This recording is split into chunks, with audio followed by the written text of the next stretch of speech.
24শে June সোমবার। আজকে হচ্ছে আমার বরের জন্মদিন।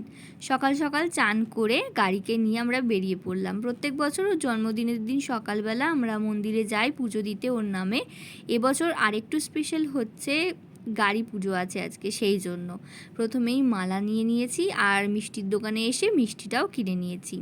তো আজকে কিন্তু ওর নামেও পুজো দেওয়া হবে, তার সাথে হবে গাড়ি পুজো। তাই জন্য একটু সাজুগুজু করে রামতলায় চলে এসেছিলাম সকাল সকাল। রাম সীতার দর্শন করে তারপর গাড়ি পুজোর জন্য যে যে জিনিসগুলো লাগতো সেগুলো নিয়ে চলে এসেছিলো, যেমন নারকেল, চেলি আর ফুল, মিষ্টি, এগুলো তো সব নিয়েই এসেছিলাম। তো হঠাৎ করেই কিন্তু গাড়িটা আমরা কিনে ফেলি রবিবার দিন, মানে ওর জন্মদিনের একদিন আগে রাত্রেবেলা। এটা শোরুমে ছিল, এটা 2-3টে শোরুম আমরা ঘুরেছি, তারপর যেটাতে ঠিকঠাক লেগেছে সেখানে কিন্তু এই গাড়িটা ছিল। আমাদের বাড়ির কাছেই ঢালাসানে রাইড অ্যান্ড ড্রাইভে, ওখান থেকে কিন্তু গাড়িটা নেওয়া হয়েছে। তো কীরকম হয়েছে অবশ্যই তোমরা কমেন্ট করে জানিও। আর এটা কিন্তু ব্ল্যাক কালার নয়, তোমাদেরকে আগে বলে দিই। আমরাও প্রথমে ভাবছিলাম ব্ল্যাক কালার, কিন্তু এটা হচ্ছে একদম ডিপ ব্লু কালার।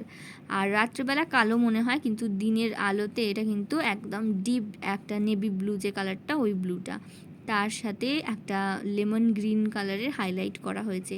তো ভীষণ সুন্দর কিন্তু লেগেছে আমাদের কালারটা। এখন গাড়ি পুজো বাপি করে দিচ্ছে।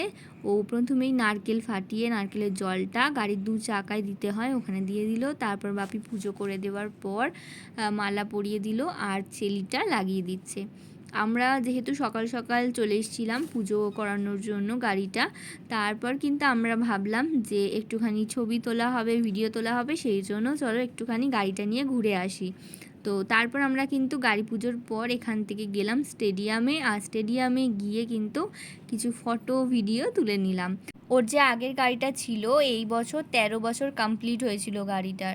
তো এতবার সারানো হয়েছে এই লাস্ট 1-2 বছরে, সেই জন্য আমরা ভাবলাম যে নতুন কিনলে যদি একটুখানি সেফ হয়। এতবার এত খরচ করে সারানোটা সম্ভব হচ্ছিল না, সেই জন্যই আমরা হট করে নতুন গাড়িটা কিনে ফেললাম। স্টেডিয়ামে ছবি ভিডিও তুলে তারপর বাড়িতে খাওয়া দাওয়া করে অফিসে চলে গেছিলাম। অফিস থেকে 6টার সময় ছুটি হলো দুজনের। তারপর বেরিয়ে চলে এসেছিলাম সোজা মিয়ামোড়ে কেন এসেছিলাম ও কিন্তু জানতো না। একটা কেক নিলাম আর কিছু স্ন্যাক্স নিলাম। স্ন্যাক্স যখন নিচ্ছিলাম ও আমাকে বলছিল, তোমার লটারি লেগেছে নাকি, এত কিছু কেন নিচ্ছ? আমি বললাম যে দেখোই না, 25 বছরের জন্মদিন বলে কথা, বলো একটু সাজিয়ে গুছিয়ে দিতে আমারও তো ইচ্ছা করে, সেই জন্যেই আমি কিন্তু নিয়ে নিলাম। সব সময় কিন্তু পয়সাটা বড় ব্যাপার নয়, আনন্দটা বড় ব্যাপার আমার কাছে, সেই জন্যই নিয়ে নিলাম। জানি এত বড় একটা জিনিস কেনা হয়েছে, একটু বুঝে হয়তো চলতে হবে, কিন্তু তাও একটা 25 বছরের জন্মদিন বলে কথা, আমরা সবাই মিলে এত আনন্দ করছি, আর যে বার্থডে বয় তাকে একটু সাজিয়ে না দিলে হয়। সেই জন্য কিন্তু সব সাজিয়ে স্ন্যাক্স, কেক, এগুলো সব সাজিয়ে দিলাম। রাত্রিরের ডিনারও আছে। তো 2 মা কিন্তু রান্না করছে রাত্রেবেলা, লুচি, মাংস, তার সাথে আইসক্রিম রয়েছে আর কোল্ড ড্রিঙ্কস রয়েছে। তো ওর কিন্তু মনটা খারাপ হচ্ছিল যে কেকটা আমি যেহেতু বাইরে থেকে কিনেছি সেই জন্য। তা আমি কি করলাম, বাড়িতে সাদা ফন্ডেন্ট ছিল, এডিবেল পেন ছিল, সেটা দিয়ে 24শে জুনটা করলাম আর কিছু স্প্রিঙ্কেল ছড়িয়ে দিলাম। তো এরপর তো ওর মনটা বেশ ভালো হয়ে গেল। যাই হোক, আমি তো কিছু একটা কাজ করে দিয়েছি কেকের মধ্যে। তারপর কিন্তু শুরু হলো কেক কাটিং। বাসাবাসি সব ছোটো ছোটো ভাই বোনরা বসে পড়েছে কিন্তু। এরপর হবে কেক কাটিং, চলো কেক কাটিংটা দেখি। লাগলো হাতে? না তুই না, তো উল্টো দিক থেকে করছিস। আরে এইটুকু নিচে জল এসিডে একটু আগে হাত তালি দিবি। নাও নাও নাও, ফুদাও আগে। Happy birthday to you, happy birthday to you, happy birthday দাদা, হ্যাপি বার্থডে টু ইউ দাদা ভাই। ও লাল হয়ে যেন, ওকে লাল আগে দিয়েছে। লাল না, আমার এই হাতটা আজকে আর বাজবেই না মনে হয়। ভালো হতে।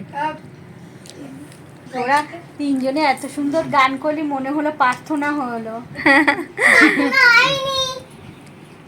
বন্ধু তুমি ভালো, এই গানটা বেরিয়েছে। হ্যাঁ, কাটতে পারছি না, খুব নরম হয়।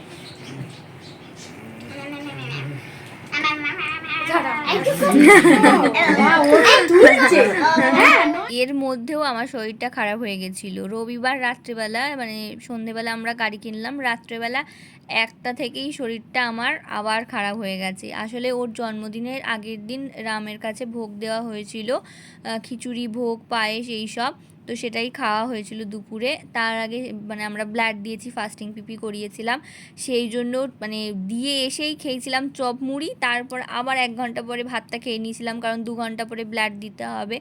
আর ঘিটা খাওয়া হয়ে গেছে সারাদিন একটুখানি বেশি, সেই জন্য ব্যাস রাত্রেবেলা একদম মাথায় উঠে গেছে গ্যাস। আর গ্যাসের জন্য এত কষ্ট হচ্ছিল, 3বার ওই রাত্রেবেলা চান করেছি, তাও শরীর ঠিক না হওয়ায় রাত্রির 2:30টার সময় আমাকে নিয়ে বাগচি নার্সিংহোমে নিয়ে যেতে হয়েছিল। ওখানে আরএমও ডক্টর একজন ছিল, আবার ওষুধ ফষুধ দিয়েছিল। এসে যাই হোক করে ওষুধ খেয়ে ঘুমাতে আজকে একটু ঠিক আছি, তবে একদম আমাকে প্লেন সাদা সব ঝোল ভাত খেতে বলেছে।